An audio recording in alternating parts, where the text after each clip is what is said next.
BJP ಸರ್ಕಾರದ ಸಾವಿರಾರು ಕೋಟಿ ಬಿಲ್ ಬಾಕಿ. ₹1 ತೆರಿಗೆಯಲ್ಲಿ ರಾಜ್ಯಕ್ಕೆ ಕೇಂದ್ರದಿಂದ ವಾಪಸ್ ಬರೋದು ಕೇವಲ 15 ಪೈಸೆ.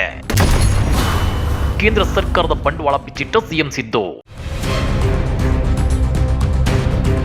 ಸಿಎಂ ಸಿದ್ದರಾಮಯ್ಯ ಮತ್ತೆ ಈ ಹಿಂದಿನ ಬಿಜೆಪಿ ಸರ್ಕಾರ ಮತ್ತು ಕೇಂದ್ರ ಮೋದಿ ಸರ್ಕಾರದ ಬಂಡವಾಳ ಬಿಚ್ಚಿಟ್ಟಿದ್ದಾರೆ. ಬಿಜೆಪಿ ಸರ್ಕಾರದ ಸಾವಿರಾರು ಕೋಟಿ ಬಿಲ್ ಬಾಕಿ ಇದೆ ಅಂತೇಳಿ ವಾಗ್ದಾಳಿ ನಡೆಸಿದ್ದಾರೆ. ಅಷ್ಟೇ ಅಲ್ಲ, ಕೇಂದ್ರಕ್ಕೆ ನಾವು ₹1 ತೆರಿಗೆ ಕಟ್ಟಿದ್ರೆ ರಾಜ್ಯದ ಕಷ್ಟಕ್ಕೆ ಅದು ವಾಪಸ್ ಆಗೋದು ಕೇವಲ 15 ಪೈಸೆ ಅಂತೇಳಿ ಕಿಡಿಕಾರಿದ್ದಾರೆ. ಈ ಕುರಿತು ಸುದೀರ್ಘವಾಗಿ ಟ್ವೀಟ್ ಮಾಡಿರೋ ಸಿಎಂ ಸಿದ್ದರಾಮಯ್ಯ ಬಿಜೆಪಿ ವಿರುದ್ಧ ಹಿಗ್ಗಮುಗ್ಗ ವಾಗ್ದಾಳಿ ನಡೆಸಿದ್ದಾರೆ. ಹಾಗಾದ್ರೆ ಸಿಎಂ ಸಿದ್ದರಾಮಯ್ಯನವರ ಆ ಟ್ವೀಟ್ಗಳಲ್ಲಿ ಏನಿದೆ ಗೊತ್ತಾ? ಅದನ್ನ ಡೀಟೇಲ್ ಆಗಿ ತೋರಿಸ್ತೀವಿ. ಆದ್ರೆ ಅದಕ್ಕಿಂತ ಮೊದಲು ಹಲೋ ಕನ್ನಡ ಯೂಟ್ಯೂಬ್ ಚಾನಲ್ ಅನ್ನ ಸಬ್ಸ್ಕ್ರೈಬ್ ಮಾಡ್ಕೊಳ್ಳಿ. ಹಾಗೇನೇ ಪಕ್ಕದಲ್ಲಿರೋ ಬೆಲ್ ಬಟನ್ ಅನ್ನು ಪ್ರೆಸ್ ಮಾಡಿ. Siddu tweet number 1.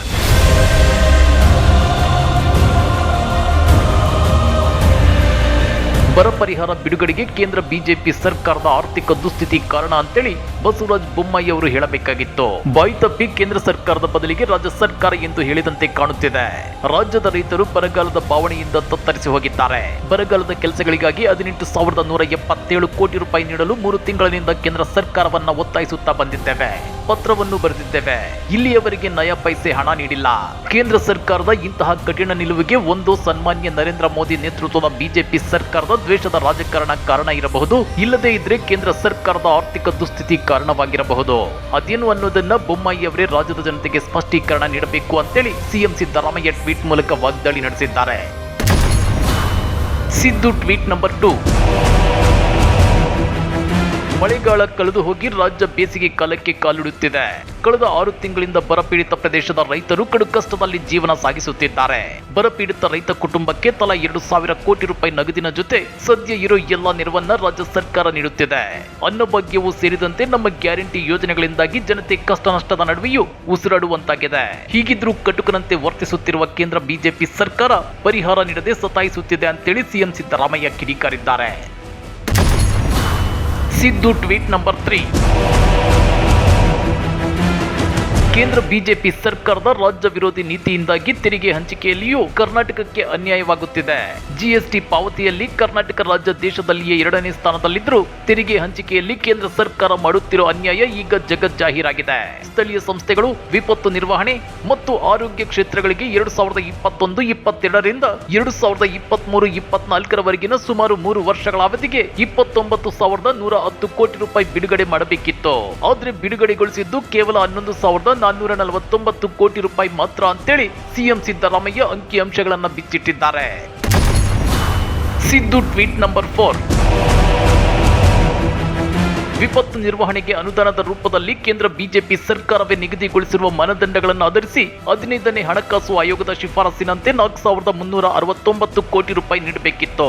ಆದ್ರೆ ಕಳೆದ 3 ವರ್ಷಗಳಲ್ಲಿ ಕೇಂದ್ರ ಸರ್ಕಾರ ಕರ್ನಾಟಕಕ್ಕೆ ನೀಡಿರೋದು ಕೇವಲ 1,803 ಕೋಟಿ ರೂಪಾಯಿ ಮಾತ್ರ. 6 ತಿಂಗಳ ಹಿಂದೆ ಬಸವರಾಜ ಬೊಮ್ಮಾಯಿ ಅವರೇ ಮುಖ್ಯಮಂತ್ರಿಯಾಗಿದ್ರು. ಆದ್ರೆ ಕರ್ನಾಟಕಕ್ಕೆ ಕೇಂದ್ರ ಸರ್ಕಾರದಿಂದ ಆಗುತ್ತಿರುವ ಅನ್ಯಾಯದ ವಿರುದ್ಧ ಸುಳ್ಳೆತ್ತುವ ಧೈರ್ಯ ಮಾಡದೆ ರಾಜ್ಯದ ರೈತರಿಗೆ ದ್ರೋಹ ಎಸಗಿದ್ರು. ಇವರಿಗೆ ನಮ್ಮ ಸರ್ಕಾರದ ವಿರುದ್ಧ ಸುಳ್ಳು ಆರೋಪಗಳನ್ನ ಮಾಡುವ ನೈತಿಕತೆ ಎಲ್ಲಿದೆ? ಬಿಎಸ್ವೈ ಮತ್ತು ಬಸವರಾಜ ಬೊಮ್ಮಾಯಿ ಅವರು ತಮ್ಮ ಅಧಿಕಾರಾವಧಿಯ 4 ವರ್ಷಗಳ ಆಳ್ವಿಕೆಯಲ್ಲಿ ದುರಾಡಳಿತ ಮತ್ತು ಭ್ರಷ್ಟಾಚಾರದಿಂದಾಗಿ ಕರ್ನಾಟಕ ರಾಜ್ಯವನ್ನ ದಿವಾಳಿ ಸ್ಥಿತಿಗೆ ತಂದಿಟ್ಟಿದ್ರು. ಸಾವಿರಾರು ಕೋಟಿ ರೂಪಾಯಿಗಳ ಬಾಕಿ ಬಿಲ್ಗಳನ್ನ ನಾವು ಪಾವತಿ ಮಾಡಬೇಕಾಗಿದೆ. ಈಗ ತಮ್ಮ ಪಾಪದ ಹೊರೆಯನ್ನ ನಮ್ಮ ಸರ್ಕಾರದ ಹೆಗಲಿಗೆ ಹೊರಿಸಲು ಬೊಮ್ಮಾಯಿ ಅವರು ಒದ್ದಾಡುತ್ತಿದ್ದಾರೆ. ರಾಜ್ಯದ ಜನತೆಗೆ ಸತ್ಯ ತಿಳಿದಿದೆ ಅಂತೇಳಿ ಸಿಎಂ ಸಿದ್ದರಾಮಯ್ಯ ಕಿಡಿಕಾರಿದ್ದಾರೆ. Siddu tweet number 5. ಕನ್ನಡಿಗರು ಕೇಂದ್ರ ಬಿಜೆಪಿ ಸರ್ಕಾರಕ್ಕೆ ₹1 ತೆರಿಗೆ ಪಾವತಿಸಿದ್ರೆ ಕರ್ನಾಟಕದ ಅಭಿವೃದ್ಧಿಗಾಗಿ ವಾಪಸ್ ಸಿಗುತ್ತಿರೋದು ಕೇವಲ 15 ಪೈಸೆ ಮಾತ್ರ. ಕನ್ನಡಿಗರು ಬೆವರು ಸುರಿಸಿ ದುಡಿದ ದುಡ್ಡನ್ನ ಉತ್ತರದ ರಾಜ್ಯಗಳಿಗೆ ಹಂಚಿಕೆ ಮಾಡಲಾಗುತ್ತಿದೆ. ಆರ್ಥಿಕ ವರ್ಷ ಆರಂಭವಾಗಿ 6 ತಿಂಗಳು ಕಳೆದರೂ ಕೇಂದ್ರ ಸರ್ಕಾರದ ಸಹಯೋಗದ 61 ಯೋಜನೆಗಳಿಗೆ ಸಂಬಂಧಿಸಿದಂತೆ 23 ಇಲಾಖೆಗಳಿಗೆ ನಯ ಪೈಸೆ ಅನುದಾನ ಬಿಡುಗಡೆಯಾಗಿರಲಿಲ್ಲ. ಈ ಅನ್ಯಾಯವನ್ನ ಪ್ರಶ್ನಿಸುವ ಎದೆಗಾರಿಕೆ ಬಸವರಾಜ ಬೊಮ್ಮಾಯಿ ಅವರಿಗಿಲ್ಲ. ಇದಕ್ಕಾಗಿ ತಮ್ಮ ವೈಫಲ್ಯವನ್ನ ಮುಚ್ಚಿಡಲು ಕರ್ನಾಟಕ ಬಿಜೆಪಿ ನಾಯಕರು ನಮ್ಮ ಸರ್ಕಾರದ ವಿರುದ್ಧ ಹಸಿ ಆರೋಪಗಳನ್ನು ಮಾಡುತ್ತಿದ್ದಾರೆ.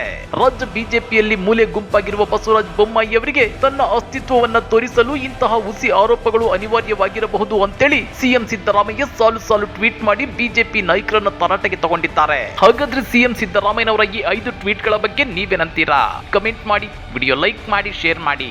ಇಂಥ ಮತ್ತಷ್ಟು ರೋಚಕ ರಾಜಕೀಯ ಸುದ್ದಿಗಳನ್ನ ಮಿಸ್ ಮಾಡದೆ ನೋಡಬೇಕು ಅಂದ್ರೆ ಹಲೋ ಕನ್ನಡ ಯೂಟ್ಯೂಬ್ ಚಾನಲ್ ಅನ್ನ ಸಬ್ಸ್ಕ್ರೈಬ್ ಮಾಡ್ಕೊಳ್ಳಿ.